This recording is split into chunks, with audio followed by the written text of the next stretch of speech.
What is a standardized test, and why does it matter? In elementary school, I remember dreading having to take these tests over stuff we were supposed to know, but had no idea why I had to take the tests. The only thing I looked forward to was filling in the bubbles and seeing what shapes I could picture form in the patterns. In 2001, former President Bush introduced the No Child Left Behind Act. The idea was to make sure all the students were caught up to national standards and hopefully bring the United States up in the standings on the education compared to the other countries. One of the implications was to challenge schools and track the progress of the students through the years. The students were tracked by changes made to standardized tests in the school. The tests now became high-stakes tests.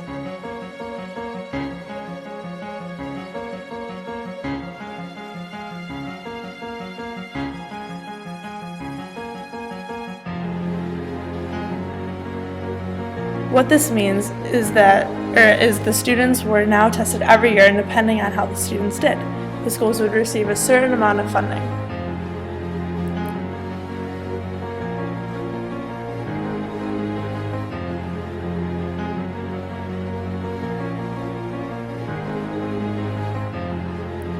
Kathy Swope and Barbara Miner defined a standardized test as tests that are standardized. They have the same questions, the same directions, the same time limits, the same answers, so the students' scores can be compared.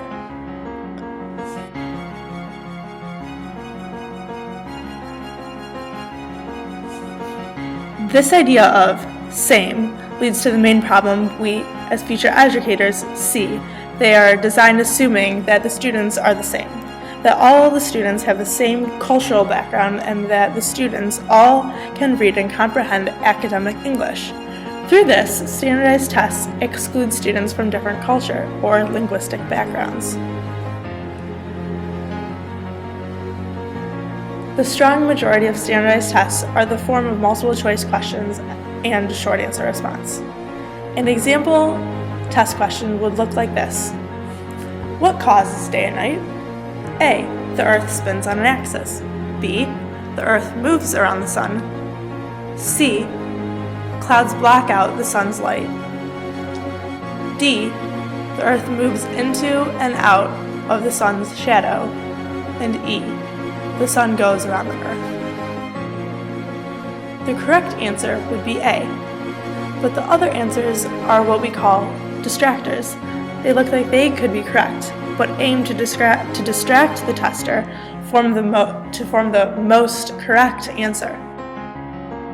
We met with Dr. Joy Osland, an individual who is a key leader in Michigan opt-out movement, an act that informs Michigan parents how to opt out their students from taking standardized tests in Michigan. She told us the story of Rails High.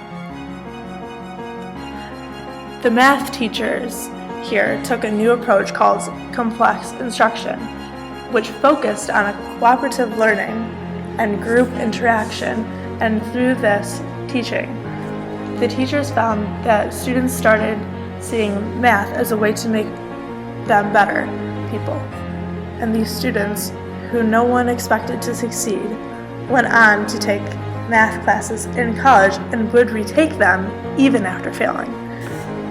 Because they knew they could do better the next time and learn from their mistakes, some even went on to become doctors.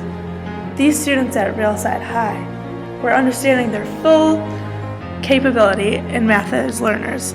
Shortly after all the glory that complex instruction was receiving, a mathematician from Stanford University looked up all of the standardized test scores from Railside High, which were not anything to brag about, and discredited all of the work the teachers at the school had done. The standardized tests do not show the full ability of the students, and it is said that these tests were determines the district. As mentioned before, there had been a movement to opt out of the standardized test. Opting out is unpopular because it is believed that less than 95% of the students take the test. The school was not will not receive funding, but this is only an implication under the No Child Left Behind, which is demolished after President Obama came into office. It is true that states are required to give a test, but there is no law that requires students to take the test. UnitedOutput.com is a website available for information about the dangers of high-stakes testing and the opt-out procedures for each test.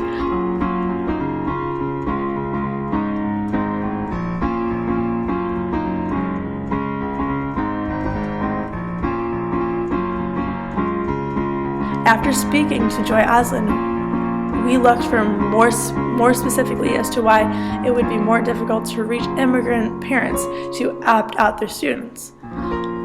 Undocumented individuals live in fear of deportation and being found out on a daily.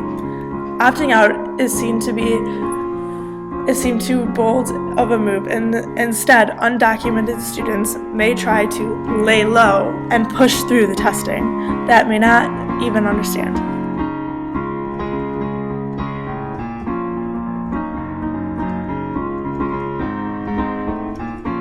An eye-opening perspective was for us in the short film Immersion, where the viewer went through a regular school day through the eyes of a student who only spoke Spanish in an English-only school.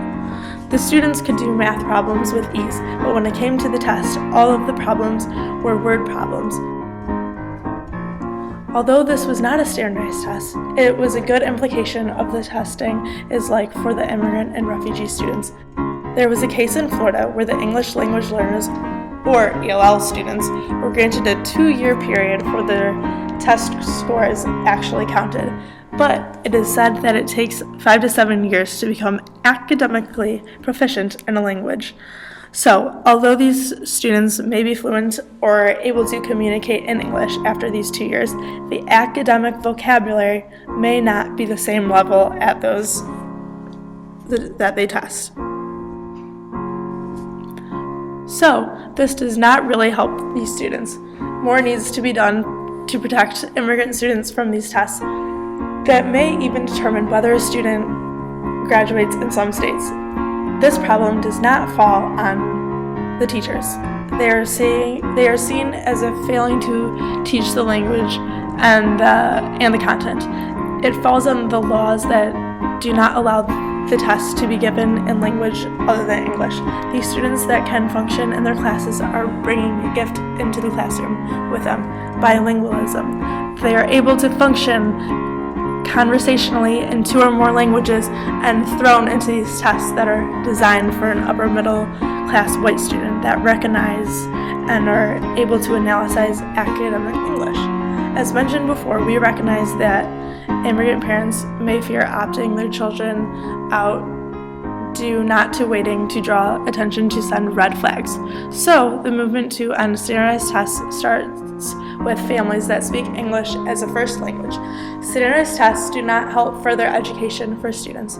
Whether English is their first or second language, it hurts the teachers by preventing them from teaching contexts that could help students and force them to teach for the test.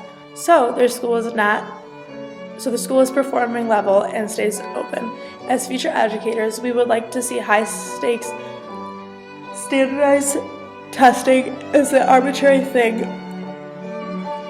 of the past.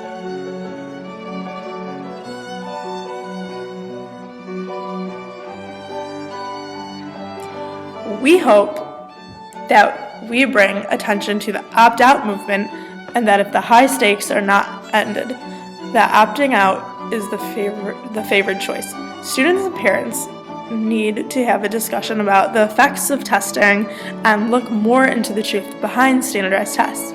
If a student is old enough to test, they are old enough to talk about the test and decide with a parent or guardian if they should actually take the test.